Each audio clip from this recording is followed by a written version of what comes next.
नमस्कार, मेरा नाम सूरज है और आप 7 PM बिहार देख रहे हैं। आज हमारे साथ जो मेहमान हैं वो किसी परिचय के मोहताज नहीं हैं और 2025 के विधानसभा चुनाव में चुनाव लड़े और इस बार बक्सर विधानसभा क्षेत्र में यहाँ से विधायक हैं। आनंद जी, स्वागत है आपका। और सबसे पहले तो बहुत बहुत बधाई आपको कि आपने पहली बार विधानसभा चुनाव में आए और चुनाव जीत हासिल की। जी, बहुत धन्यवाद सूरज भैया। आनंद जी, जब मैंने आपका पढ़ा तो मालूम पड़ा कि आप जो है मतलब अपने जॉब से इस्तीफ़ा दिए इसलिए कि आप जो है आज़ादी चाहते थे। आज़ादी मतलब ऐसे आज़ादी चाहना तो आदमी जंगल चला जाए, है ना? लेकिन आप फिर जो है राजनीतिक में आके गिर गए। मैंने घिरा नहीं है। आज़ादी मतलब क्या होता है? स्वच्छंदता सोच का, स्वच्छंदता अपना जो पैशन है, आपका जो जज्बात है उसको फॉलो करने का। आप किसी भी नौकरी में हैं, मान लीजिए आज आप स्वच्छंद पत्रकार हैं, आप कहीं की अपना माइक निकाल के बैठ के बात कर सकते हैं। यही किसी एक चैनल में होते हैं तो आप नहीं निकाल सकते। आप कहा जाता है कि उसी का इंटरव्यू लेना है, उसका नहीं लेना, उसका 1 मिनट का लेना है, उसका 5 मिनट का लेना है कि नहीं? जी। तो वो एक क्या होता है कि एक दायरा होता है। नौकरी एक दायरा में आपको रखता है, वो बंदिश नहीं है, वो एक दायरा है। लेकिन उस दायरे के बाहर जो दुनिया है ना, बहुत विस्तार है उसमें। वो विस्तार को छूना था, देखना था, समझना था, अपने लोगों के बीच रहना था। मैं असम मेघालय काडर में पोस्टेड था। मैं बिहार पोस्टिंग में आ सकता था इंटर काडर डिप्यूटेशन में, मतलब, लेकिन वो एक नौकरी का पार्ट रहता। आपसे ऐसे बैठ के बात नहीं कर पाता, आपको वहीं रोक दिया जाता, बहुत सारी चीज़ें उसके होता है। ये जो ज़मीन से जुड़ने का मेरा भूख है, अपने लोगों के बीच रहने का भूख है, जो अपनी जगह जब अपने होता है ना कि जैसे एक किसान के मन में अपने खेत को बो के या उसको जब लहलहाता देखने का जो सुख है, उस सुख की तलाश में कि हमारा जो क्षेत्र है, बक्सर है, बिहार है, ये कैसे और बेहतरीन हो सकता है, इसकी जो क्वालिटी है, जो उर्वरा शक्ति है हमारी धरती पे, वो कैसे लहलहाए, और उसमें मेरा एज ए किसान मेरा भूमिका क्या रहे, वो नौकरी में नहीं पॉसिबल था। तो मैं इस फ्रीडम को खोजते हुए आया। फ्रीडम मतलब जो मेरा दिल कहता है उसको पूरा करने का। तो मेरा दिल कहता है बिहार को बढ़ना चाहिए, मेरा दिल कहता है बक्सर एकदम बेहतरीन होना चाहिए। तो उस फ्रीडम को लिए आया हूँ, ना कि ऐसा कोई फ्रीडम कि ना अब हमसे कोई कुछ बोलेगा नहीं, हम आज़ाद हैं। तो वो तो कभी जानवर भी पैदा हो तो शायद उसमें फ्रीडम नहीं है। अच्छा, अब बक्सर से एक सवाल और है कि पूर्व डीजीपी गुप्तेश्वर पांडे जी भी वो भी बक्सर से ही थे। बक्सर विधानसभा से वो भी 2020 में चुनाव लड़ने के लिए ही उन्होंने बीआरएस लिया था। लेकिन पार्टी में जदयू तो शामिल हो गए वो थे। कसर पूरा हो गया। अब हम लोग कोई गुप्तेश्वर पांडे सर का ये एग्जाम्पल नहीं देंगे। उनके हम अनुज हैं, छोटे हैं, उन्हीं की परंपरा मान लीजिए कि आज ऐसे मेरे रूप में नहीं, सवाल वो नहीं है। सवाल मतलब मेरे बात समझे नहीं। लेकिन उन्होंने क्या पार्टी का चुनाव गलत किया? उन्हें जदयू के बजाय भाजपा का करना चाहिए था। देखिए, हर एक वक्त पे ना एक अलग एक राजनीतिक माहौल होता है। प्लस क्या है कि आप कहाँ पे आके ठहरे हैं, रुके हैं, आपके इर्द गिर्द का जो होता है ना कि माहौल आप नहीं डिसाइड करते। तो जब वो सर्विस में थे या वहाँ से निकले तो उनके इर्द गिर्द का माहौल ही शायद ऐसा रहा होगा कि जेडीयू वाज मतलब सबसे क्या बोला जाए कि आसानी से उपलब्ध, या उसमें आसान था काम करना, मिलना, उनके थ्रू चुनावी प्रक्रिया में आना। तो इसलिए वो नेचुरल चॉइस की तरह भी हो सकता है, आप वैसे भी देख सकते हैं। या बाकी अगर कुछ रहा हो तो वो तो वही बेहतर जानेंगे। लेकिन और राजनीति क्या है ना कि कब कहाँ से क्या क्लिक करेगा आपको नहीं पता है। तो इसीलिए कुछ भी सही गलत तो रिजल्ट देख के कह सकते हैं कि सही हो। अब मान लीजिए हम ही लोग चुनाव लड़े और चुनाव नहीं निकलता, तो फिर आप पूछते अच्छा ये बताइए कि क्या आपका भाजपा ज्वाइन करना गलत हो गया है ना? तो प्रश्न का क्या है कि माहौल के हिसाब से बन जाता है। तो वो चीज़ उनके लिए वर्क नहीं किया, लेकिन उसमें सही या गलत हम अभी नहीं कह सकते। जब आप इस्तीफा देकर आईपीएस से जब आए बिहार में तो पहली पार्टी आपने ज्वाइन किया था जन सुराज। लेकिन जन सुराज जो है से जब आप भाजपा में आप गए थे, आपने वहाँ पे अपने मन से कहा था कि हम टिकट के लिए नहीं आए हैं। मैं खुद वहाँ पे था। लेकिन हुआ क्या कि उसके बाद जो है आपको टिकट भी मिला, आप जीते भी। लेकिन जन सुराज वाले लोग कहते हैं कि भाई वो टिकट के लिए ही तो पार्टी छोड़ के वहाँ गए थे। देखिए, अगर हम जब सबसे पहले आए थे ना, तो आप जो कह रहे पहला पार्टी हम वहाँ ज्वाइन किए थे, ऐसा ये गलत फहमी में हम भाजपा के लिए नौकरी छोड़े थे, भाजपा के माध्यम से करें। हम जनसुराज जानते भी नहीं थे, हमको कुछ आइडिया नहीं था। हमारे समय था, हमको कोई आइडिया था कि जनसुराज बोल के कुछ है बिहार में। दूर दूर तक नहीं जानते। प्रशांत जी का नाम सुने थे कि न्यूज़पेपर वगैरह में पढ़ लिया था कभी कि 2014 में उनका जो इलेक्शन कैंपेनिंग में उनका जो रोल वगैरह करता एज अ पीके वो पॉपुलर थे, उतना ही जानते थे। उनका ऐसा कुछ चल रहा है, जन स्वराज है कि जन स्वराज है, हमको बहुत दिन तो वही समझने में लग गया कि है क्या चीज़। और वो जब हम अपना चुनाव यहाँ पे जब आए, निर्दलीय चुनाव लड़े थे, तो उसके बाद मेरा कनेक्शन, मतलब आप जन स्वराज के लोग मुझसे टच में आए, बात करने का प्रयास किए, तब मुझे वीडियो भेजे, भैया ये देखिए सर, ये देखिए। तो उसके बाद मुझे जान पहचान हुआ कि भाई अच्छा ऐसा भी कुछ चल रहा है बिहार में, हमको नहीं पता था, मैं अज्ञान था।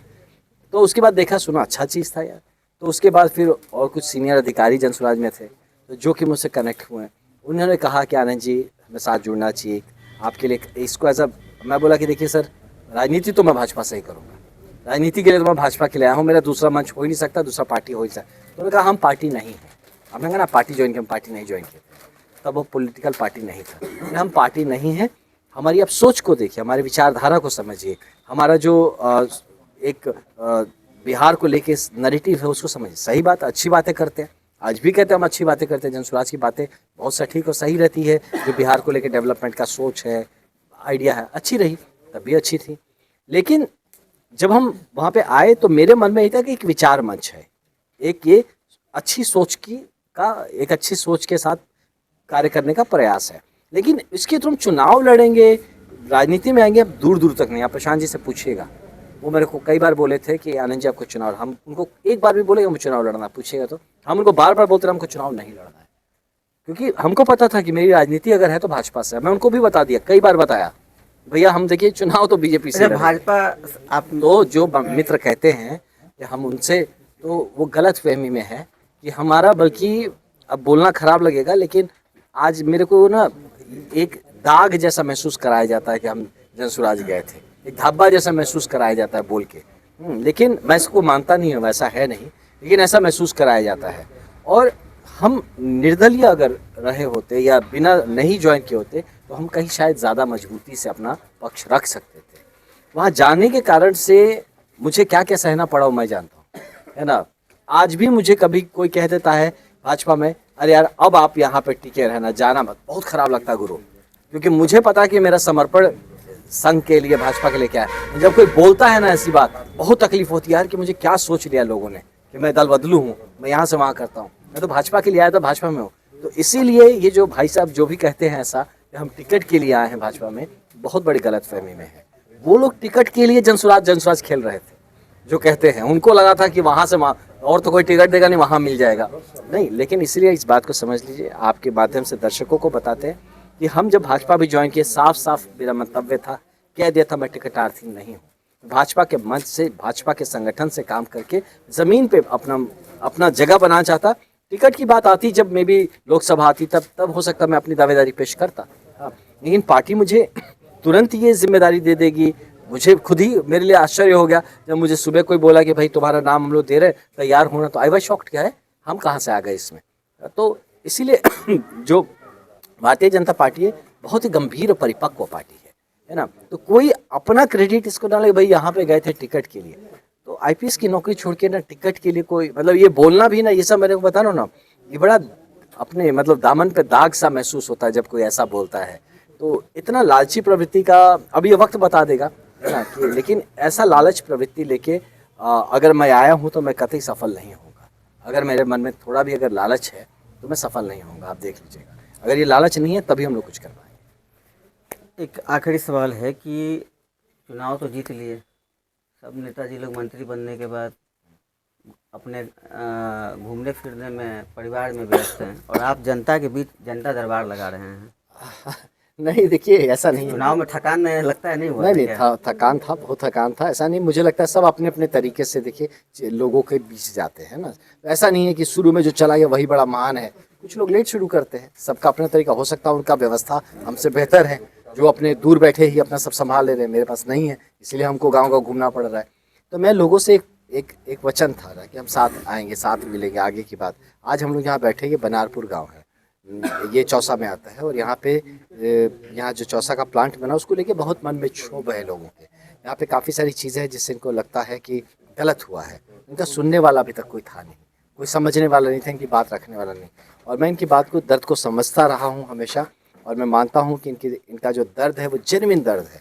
तो अब उस बात को समझने के लिए ये कहते हम आएंगे आपको बताने घर पे, आपके यहाँ पे, लेकिन तो हम जब वोट मांगने आपके पास आए तो अब काम लेके आप क्यों मेरे पास आएंगे, हम ही आएंगे ना आपके पास।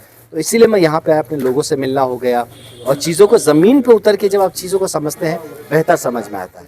तो इसीलिए मुझे लगता है कि अब की जो मैंडेट मिला है भारतीय जनता पार्टी या एनडीए को, जो मैंडेट मिला है 200 से ज़्यादा सीट्स मिले हैं, ये साक्षात मैंडेट है काम करने के लिए, ज़मीन से जोड़ने के लिए साक्षात मैंडेट है। लोगों ने अपना भरोसा दिखाया है एनडीए पे, आप पे मुझे भरोसा है लोगों को कि आप ही अब बिहार को आगे लेके चलेंगे।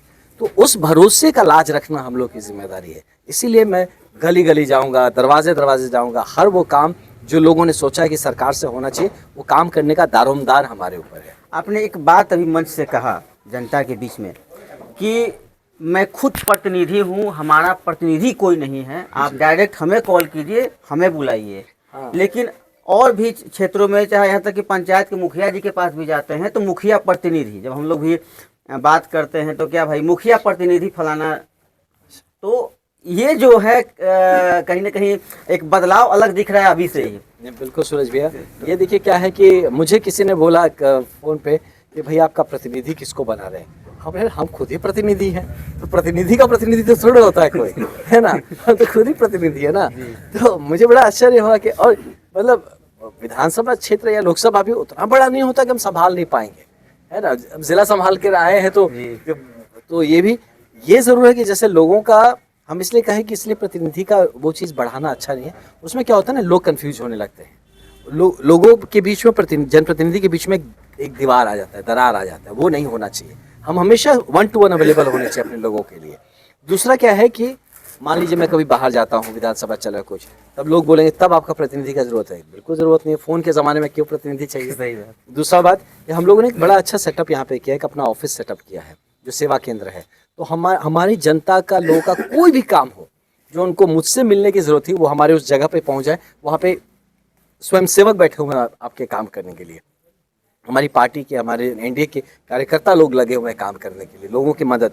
हमारा हर वो कार्यकर्ता जो वोट मांगने आया था, आज वो तब इलेक्शन मैनेजमेंट कर रहा था, अब वो डेवलपमेंट मैनेजमेंट कर रहा है। अब आपका काम कराने की जिम्मेदारी भी उसने ली है। वो 5 साल हमारा कार्यकर्ता बेकार नहीं बैठेगा, हमारा कार्यकर्ता डेवलपमेंट के काम में लग जाएगा, लोगों के बीच रहेगा। तो इसीलिए मैं अकेला नहीं हूँ। मैं बार बार कहता हूँ कि मेरा नाम हो सकता है, लेकिन हमारे विधायक सब हैं यहाँ पे। हर वो आदमी जो इस एनडीए के विचारधारा को समझता है, मानता है, वो हर वो विधायक है, और हर लोग मिलकर हम काम करें। इसलिए अगर हम फिजिकली नहीं भी है तो एक तो फ़ोन पे अवेलेबल है, दूसरा हमारे साथी, दोस्त, स्वयंसेवक, कार्यकर्ता, पार्टी के लोग, ऑफिस सब अवेलेबल है यहाँ पे, कि लोगों को कभी महसूस नहीं होगा कि हमारा होना ना होना या उससे उनका काम नहीं रुकेगा। ये जब जिम्मेदारी हम ले लेते हैं, ये व्यवस्था सेट कर देते हैं, तो प्रतिनिधि का प्रतिनिधि बनाने की ज़रूरत है। चुनाव के वक्त जब हम क्षेत्र में घूम रहे थे तब हमने देखा था, आपसे मुलाकात नहीं हो पाई थी, आप व्यस्त थे दूसरे क्षेत्र में, जब हम उधर जाएँ तो आप उधर, तो इस कारण से। लेकिन हमने ये देखा था कि यहाँ के युवा काफ़ी एक्टिव थे जी। अगर सबसे ज़्यादा श्रेणी किसी को जाता है तो बक्सर के युवाओं को जाता है। युवाओं के लिए क्या कुछ आप 5 सालों के बीच करेंगे? नहीं, बहुत कुछ है करने का। अभी आप सब कुछ देखिए, हर चीज़ तो युवाओं के लिए ही हो रहा है ना, क्योंकि भविष्य उन्हीं का है। जो हर चीज़, आप जब एजुकेशन में काम करें, युवा डायरेक्ट बेनिफिट होंगे। रोजगार पे बात करें, स्वरोजगार पे डायरेक्ट युवा बेनिफिट होंगे। इंफ्रास्ट्रक्चर की बात करें, उसमें भी युवा बेनिफिट होंगे। तो कोई भी ऐसा पार्ट नहीं है जो युवाओं को डायरेक्टली बेनिफिट नहीं करता। स्पेशल पूछे कि अभी एज अ युवा आपको क्या पसंद आएगा, तो उनका स्किल डेवलपमेंट पे, जो उनका एजुकेशन, पढ़ाई लिखाई और रोजगार, उसके बीच में एक ब्रिज होता है जो स्किल चाहिए। मतलब होता है ना कि एक अंग्रेजी में वर्ड है एम्प्लॉयबिलिटी, मतलब आप पढ़ तो लिए हैं, लेकिन क्या आपकी शिक्षा उस इंडस्ट्री के अनुरूप है। मतलब जैसे मान लीजिए यहीं पे एक थर्मल पावर प्लांट है, आप यहाँ से पढ़ लिए, लेकिन आपने मान लीजिए कि आपने कुछ पढ़ा, साइंस ग्रेजुएट हैं, आप बीएससी किए हैं, मैथ्स ऑनर्स किए हैं, लेकिन अब आप थर्मल पावर प्लांट में जाएंगे तो बोलेगा भाई ठीक है, अब हमको मैथ्स थोड़ी पढ़ाना है, तो भाई पढ़े तो हो, लेकिन आपकी नौकरी यहाँ पे देने के लिए आपके पास वो गुण कहाँ है। तब वहाँ पे उसका एक ब्रिज स्किल, अब उसको किस टाइप का स्किल चाहिए, उसको हम क्या पढ़ा सकते हैं। आप उसको सिस्टम में रीड करना सिखा सकते हैं, मॉनिटरिंग के काम में लगा सकते हैं, जो है ना कि लाइव मॉनिटरिंग कर रहा है, तो उसके लिए एक स्किल डेवलपमेंट चाहिए बीच में, जो उससे इंडस्ट्री से रिलेटेड पढ़ाई उसको करा सके, उसकी व्यवस्था करना ये ज़रूरी है, ताकि मैं पढ़ा लिखा इंसान नौकरी भी के लायक बन जाए। तो उसके लिए हमें काम करना है, स्किल डेवलपमेंट पे, यहाँ पे एम्प्लॉयबिलिटी जो लोगों की है वो बेहतरीन करनी है, स्पोर्ट्स के इंफ्रास्ट्रक्चर को यहाँ डेवलप करना है, स्पोर्ट्स को हमें प्रमोट करना है स्पेशली युवाओं के बीच में, ताकि एक तो शारीरिक जो क्या बोला जाए, शारीरिक मजबूती है या शारीरिक डिसिप्लिन वो रहे, साथ में मानसिक बल भी मजबूत बने। और ये इसलिए भी ज़रूरी है क्योंकि यहाँ ड्रग्स का भी उत्पाद धीरे धीरे बढ़ रहा है।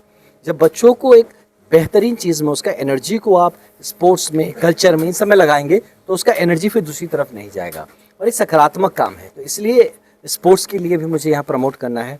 प्लस हमारे जो युवा साथी है जो इनोवेशन करना चाहते हैं, कुछ नया करना चाहते हैं, कुछ बाहर जाना चाहते हैं, कुछ सीखना चाहते हैं, उनके लिए मैं एक स्पेशल फैसिलिटीज़ करा रहा हूँ जल्दी स्टार्ट।